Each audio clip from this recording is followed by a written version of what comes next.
Amazfit finally made a watch that doesn't totally suck. This is the Amazfit Balance, which has the new BioTracker 5.0 ppg sensor, which makes this the first Amazfit device I tested that actually measures my heart rate at least somewhat reliably. It definitely isn't perfect, but it might just be good enough. In this video we're gonna test the heart rate tracking performance of the Amazfit Balance during different types of exercises, and we'll additionally test the sleep stage tracking performance and the GPS tracking accuracy of this new Amazfit device.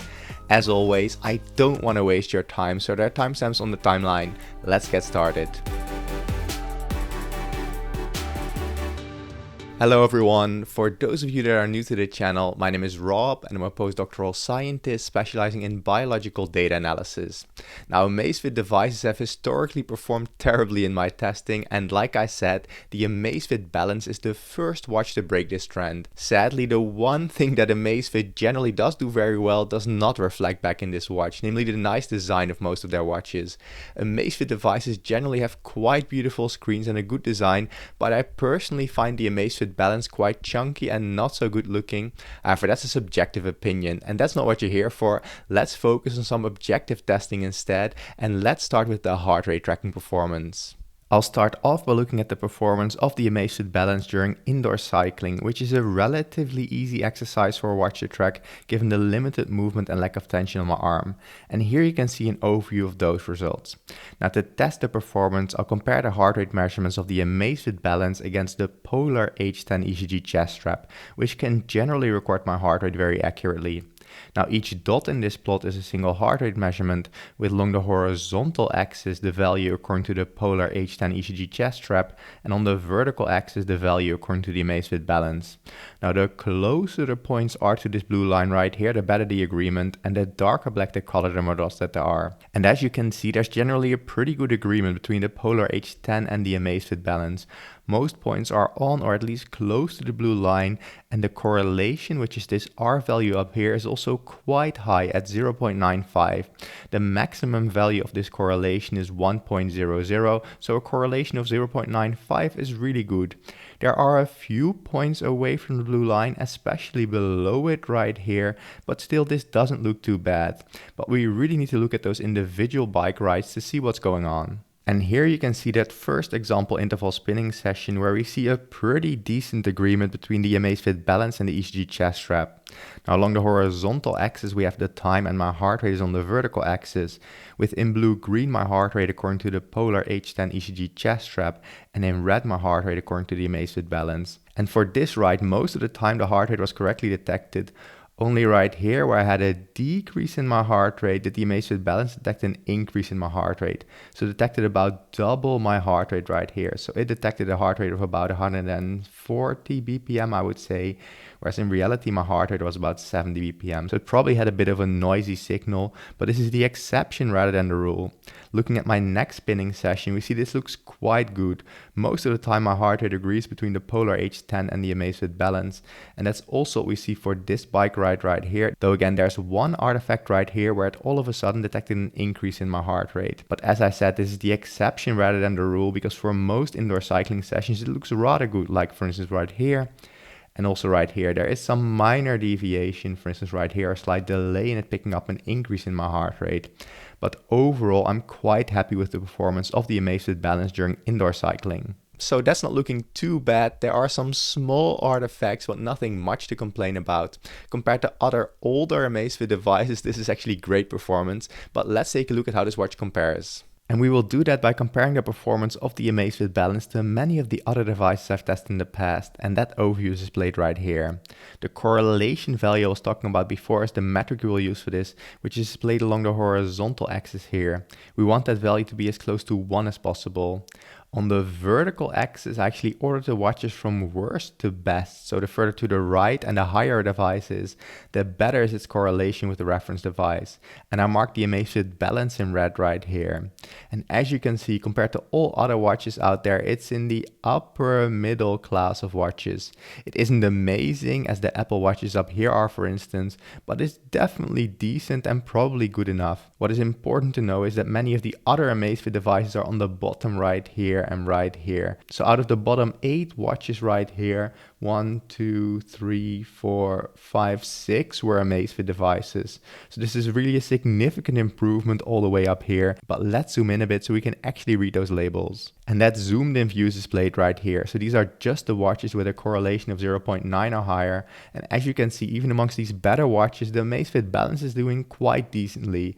It's quite close to the Fitbit Luxe, the Huawei Watch 3 and the Polar Verity Sense, for instance. So this doesn't look too bad. There are definitely better devices out there, especially Apple watches, some Huawei watches, but also Google Pixel watches and Samsung Galaxy watches aren't bad at all. But I also suspect that this performance of the Amazfit Balance is good enough for most people. So that's not too bad at all, but we haven't really challenged the Amazfit Balance, so let's do that.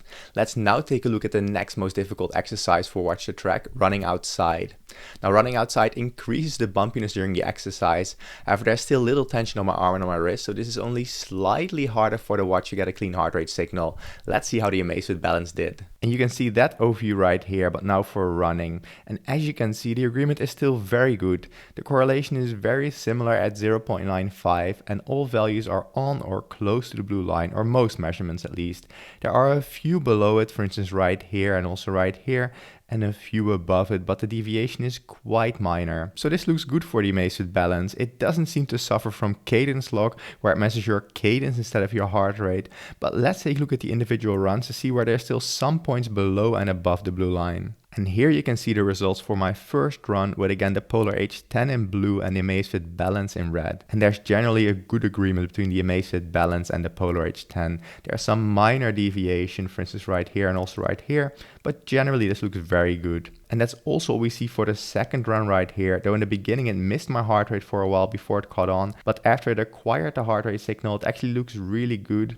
And that's also what we more or less see for this example run right here, though here it did struggle a bit in the beginning right here, but later on it looks really good. And that's also true for this final example I wanted to show you. Here it struggled a bit near the end, but overall not a bad performance. So here we have a similar overview to before, but now for running. So again, the further to the top right, the better a device. And as you can see, there is far fewer devices in this overview because I only recently started running, so I don't have data for that many watches. But as you can see, the Amazfit Balance is actually doing quite good. Again, Apple watches are some of the top performers out there, but the Amazfit Balance isn't half bad. I would say it's good enough for most people. It's really close to, for instance, some Huawei watches and also some Pixel watches. So I'm not disappointed by this. So we saw some small artifacts again, but the correlation is still quite high, I would say, at roughly 0.95. However, let's now make things even more difficult by looking at the performance of the Amazfit Balance for outdoor cycling. Now, cycling outside increases the tension on my arms because I have to hold on to the handlebars, and there's also much more movement and bumpiness, making it much harder for a watch to get a clean heart rate signal. I tested the Amazfit Balance for a total of 21 bike rides. However, first a quick side note. If you're interested in the latest updates on the wearables I'm testing, I'm planning to start back up with my newsletter and posting more off-the-cuff things on my Instagram and my YouTube Shorts channel. So if you're interested in any of those are linked below. Also, I'm trying to become part of the first people who receive watches to review from companies like Garmin, Samsung and Amazfit. And if you want to help me make faster and better reviews, it would really help if you like, subscribe and or comment. But of course, this is totally up to you. Now enough self-promotion, let's get back to testing the Amazfit Balance. And that overview is displayed right here. So this is a similar overview to before, but now for biking outside. And as you can see, this is where the Amazfit Balance starts to struggle. There are still some points close to the blue line, or at least the majority is still close to the blue line. But there are many points below the blue line right here. So there's this big triangle right here of points below the blue line, indicating that in these moments the watch detected a too low heart rate. The correlation is also much lower at 0.65, where before the correlation was 0.95 for both running and cycling inside. Cycling outdoors really makes the watch struggle. But let's take a look at the individual bike rides to see what's going on here. And here we have the first example bike ride with again the reference in blue-green and the Amazfit Balance in red.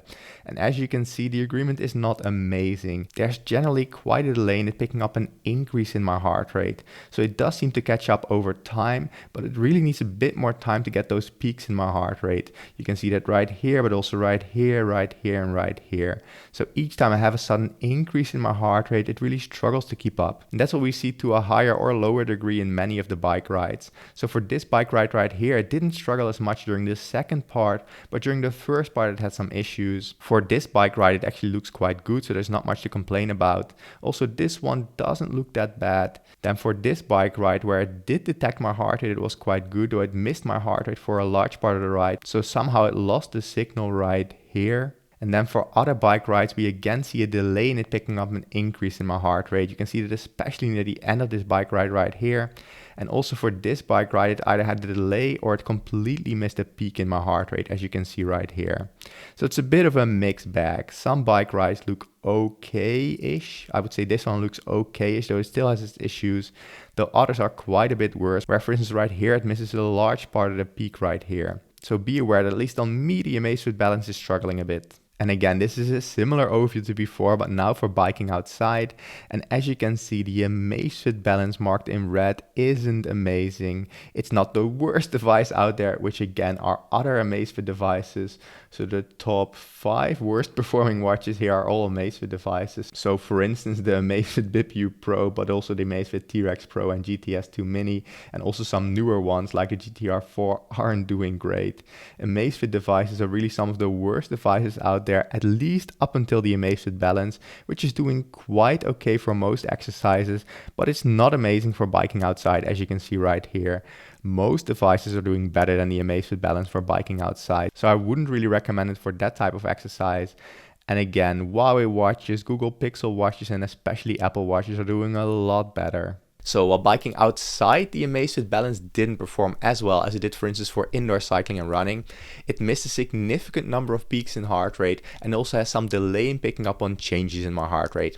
So if you want to use it for outdoor cycling, I wouldn't recommend it. Now, before looking at the sleep stage tracking test, let's take a look at the performance of the Amazfit Balance while weightlifting. This is generally also a very hard exercise for many watches to track. And here we have that overview similar to before, but now for weightlifting. And as you can see, it looks okay. It's not as bad as what we saw for outdoor cycling. So the correlation at 0.74 is a bit higher than what we saw for outdoor cycling, which I believe was 0.64, 0.65. But it's definitely not as good as what we saw for indoor cycling and running, which has a correlation of 0.95. And that's probably due to it sometimes detecting a too low heart rate, especially here in the higher heart rate range. It almost always detects a too low heart rate. This indicates to me that most likely during the individual sets that I do, it cannot pick up on those peaks in my heart rate. But let's take a look at the individual weightlifting sessions to see what's going on here. So here we have the first example weightlifting session I wanted to show you, with again the reference in blue-green and the Amazfit Balance in red, with the peaks in my heart rate representing each set that I did. And as you can see, the peaks in blue aren't completely followed by the Amazfit Balance in red. Some of the peaks are somewhat detected, for instance right here, but many of them are missed. And this is what we see for many of the weightlifting sessions. Some of the peaks are caught, but many or even most are missed. And I would say the Amazfit Balance isn't that reliable for weightlifting. And again, here we have a similar overview to before, but now for weightlifting. And here the Amazfit Balance is somewhere in the middle, I would say. You can see it marked here in red. It's not amazing and also not terrible, though generally I wouldn't recommend using any device with a correlation of 0.9 or preferably even 0.95 or higher for weightlifting. You really want decent performance, and you also want it to pick up on those peaks in heart rate. And the Amazfit Balance just doesn't do it, but that's true for most watches out there. It's just really difficult to track your heart rate during weightlifting. If we zoom into the best performing watches, we can see that only some selected Huawei watches, Apple watches, and also some Google products like the Pixel Watch 2 and the Fitbit Charge 6 are decent during weightlifting. Other watches I would really not recommend. And if you want accurate heart rate tracking during weightlifting, my general recommendation is to use an ECG chest strap like for instance the Polar H10. This doesn't suffer from that tension on your wrist and your arm, so it's just much more reliable. But if you don't find it comfortable, one of these devices is probably your best bet. So for weightlifting, the Amazfit Balance is mediocre, I would say. It isn't as bad as some of the other devices out there, but it definitely isn't good. It misses many of my peaks in heart rate, so I wouldn't rely on it for weightlifting. Still, overall, it showed a significant improvement compared to basically all other Amazfit devices out there, and it did quite well for two easier exercises, cycling indoors and running, but it struggled during weightlifting and outdoor cycling. Therefore, overall, I'd give the heart rate tracking of the Amazfit Balance 3 to maybe even 3.5 out of 5 stars. Next, let's take a look at the sleep stage tracking of the Amazfit Balance, which I tested during a total of 7 nights. Now, to test the sleep stage tracking performance, I'll compare the Amazfit Balance to the Z-Max EEG headband, which can actually measure my brain waves. Now, this device also has its limitations, especially when it comes to detecting awake time. I discussed this in several of my videos, so I won't go into details here, but what it boils down to is that I'll mostly ignore the awake time detection in the analysis. And here I show an overview of the sleep test results. Now on top are the sleep stages as recorded by the Z-Max EEG device, and on the left are the sleep stages as recorded by the Amazfit Balance. Now each column here sums to 100%, meaning that we can see what percentage of each of the sleep stages according to the Z-Max was predicted as the sleep stage by the Amazfit Balance. And if they perfectly agree, all values on the diagonal should be 100%. Now, first of all, we see that only about 40% of what was deep sleep according to the EEG device was also deep sleep according to the Amazfit Balance, so that doesn't look very good. More was actually predicted as being light sleep instead. Now, light sleep agreement is okay-ish, I would say. About 2/3 of what was light sleep according to the EEG device was also detected as light sleep by the Amazfit Balance. However, a significant amount was actually being confused as REM sleep instead at about 25%. Now, REM sleep agreement also isn't that great, though not as bad as I initially feared at about 53%, and most confusion was with light sleep at about 27%, but a lot of it was also being confused as awake time instead. Now, as I said before, we're not going to focus on the awake time detection, but just for completeness, only about 1/3 of what the Z-Max detected as awake time was also detected as awake time by the Amazfit Balance. But the Z-Max actually tends to detect a lot of short awake moments that I'm not sure are really relevant, so we're not going to focus on this too much. Luckily, most confusion was with light sleep, which makes sense actually as light sleep is the closest sleep stage to being awake. But again, we're not going to focus on the awake moments, we're mostly going to focus on this part right here, so with the deep sleep, light sleep and REM sleep. And for the Amazfit Balance, it's actually really interesting to look at the individual nights to help us better understand what's going on here. And here we have the first night I wanted to share with you. On top we have the sleep stages according to the Z-Max EEG headband, with along the horizontal axis the clock time and my sleep stages on the vertical axis. And on the bottom we have a similar plot, but now for the Amazfit Balance. Now in purple right here I highlight the deep sleep as recorded by the Z-Max EEG headband, and as you can see there's a marginal agreement between the Z-Max and the Amazfit Balance. Some of the deep sleep that the Z-Max detected was also detected by the Amazfit Balance, about half of it, which matches that 50% that we saw before, but the Amazfit Balance also detects some extra deep sleep. And for this second night, we see more or less the same thing. Some of the deep sleep detected by the Z-Max is also detected by the Amazfit Balance, again roughly half I would say, but also some extra deep sleep is detected. And that's more or less the general pattern that we see, though there are some better nights, like this one right here for instance. Now, as I mentioned before, REM sleep agreement is okay, though not amazing. You can see that right here, for instance, where some of the REM sleep segments detected by the EEG device were also detected by the Amazfit Balance, for instance, right here, and right here. But the Amazfit Balance also detects some extra REM sleep, for instance, right here, and it also misses some REM sleep. That's more or less the general trend that we see, though some nights are better, like this one right here, and some are not as great, like this one right here. So it's really a bit of a mix. So that doesn't look terrible, but also not great, so I wouldn't really rely on it. As I said, I'm not going to focus on the awake moments marked in green here according to the EEG device, because there are just so many of these short awake moments that the EEG device detects that I'm not sure that interesting. But we can generally see that the Amazfit Balance roughly detects when you fall asleep and when you wake up. And we see that for most nights. Also right here, it doesn't look too bad for my falling asleep and waking up moment, though I had a bit of a slumbering phase right here where the Amazfit Balance detected me as being awake all of the time. Still, overall, it looks pretty okay. And we see something similar right here, where again I had a slumbering phase and the Amazfit Balance just detects me as being awake. But still, generally for getting an estimation of your total time of sleep, this doesn't look too bad. Okay, that's honestly not very encouraging. It doesn't seem like a totally random result, but it's definitely not good. And there are plenty of better devices out there, believe me. And to prove that to you, let's see how the Amazfit Balance performs compared to other watches. That will help us put these results into perspective. Now this graph right here shows you an overview overview of the agreement of different watches with different reference devices.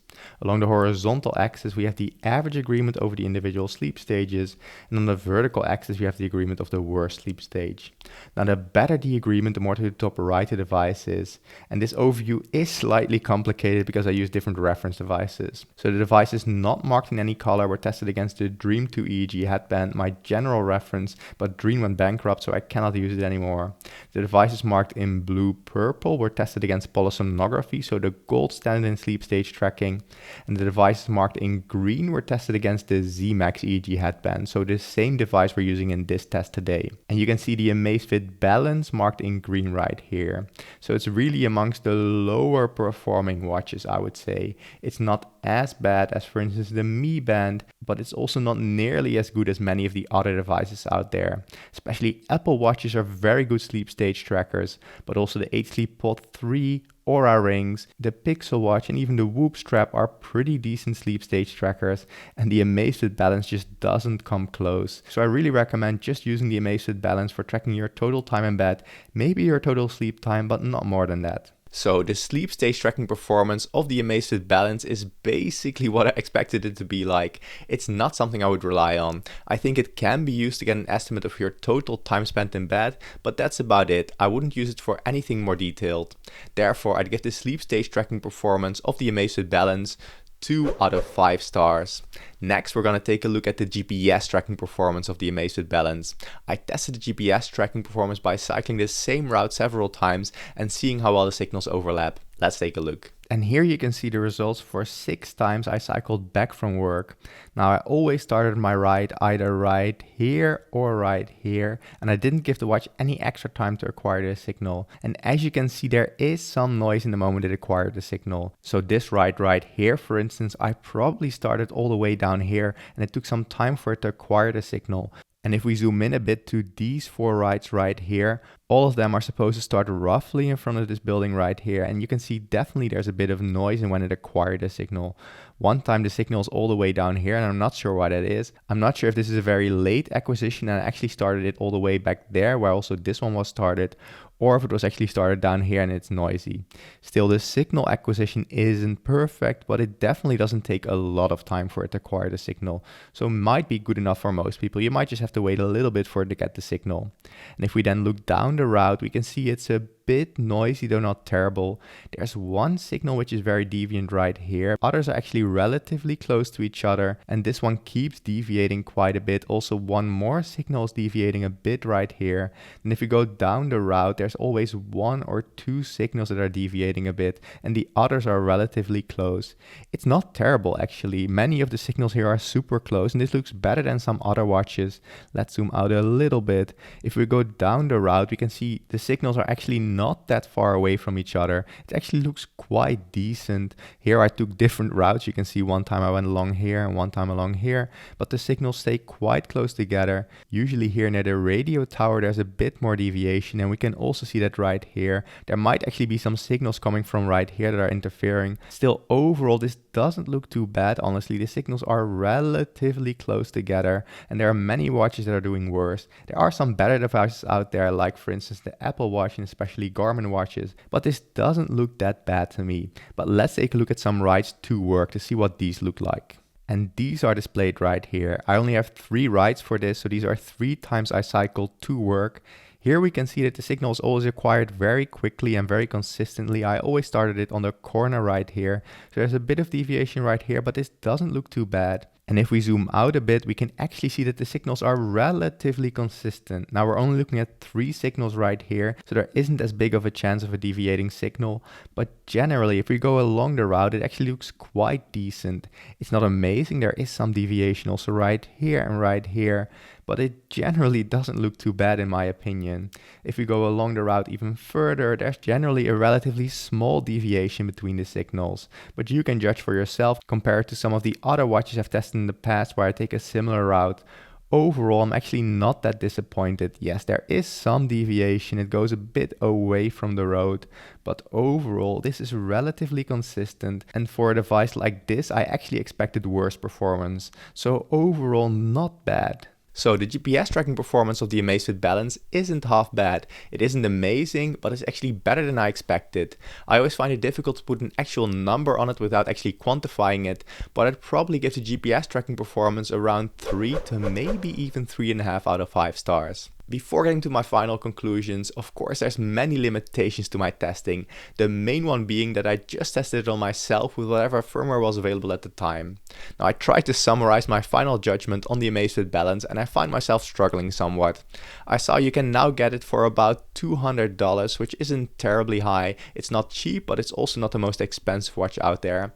It also has a good battery life at about 2 weeks, and the watch is significantly better than anything Amazfit has produced so far. However, it's still isn't that great. It has quite good heart rate tracking for more static exercises, but it really struggled for cycling outside and weightlifting.